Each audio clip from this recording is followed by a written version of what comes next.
Sur le stationnement, très clairement, chez nous, on est favorable à ce que cette compétence soit transférée à la région. C'était absurde d'avoir 19 politiques de mobilité et 19 politiques de stationnement différentes. Ce gouvernement a fait un premier pas dans la bonne direction, puisqu'on a enfin créé l'agence régionale de stationnement. Il faut continuer à aller dans ce sens. Ça ne veut pas dire grand-chose pour les gens, mais concrètement, ça veut dire qu'il y a un cadre général en matière de stationnement qui est établi au niveau régional. Donc, je trouve une réglementation. Bon, je trouve que ça va dans le bon sens. Il faudrait aussi pouvoir gérer le parking hors voirie. Tous les parkings publics hors voirie pour qu'il y ait une plus grande harmonisation entre ce qui se passe sur la voirie et ce qui se passe en dehors de la voirie.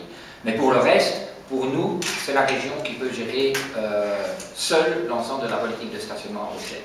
Monsieur Necker, rapidement. Mais écoutez, c'est un dossier encore qui démontre combien la relation entre la région et les communes sont délicates à Bruxelles. Parce que je crois que nous sommes tous d'accord sur l'idée que, comme à Paris par exemple, les politiques de parking et de stationnement soient gérées d'une manière globale avec une politique globale.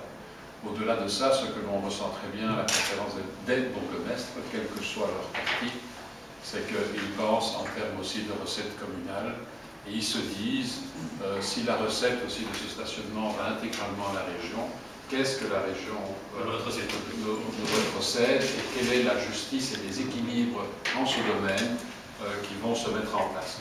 Donc voilà ma réponse. Vous, pour davantage un parking payant, c'est ça? Oui. Il y a aussi construction de parking à l'entrée des villes, bien entendu, ce qui n'a pas fort été le cas pendant la législature dernière. Et c'est évidemment totalement cohérent avec la politique d'un parti qui plaide pour plus de métro.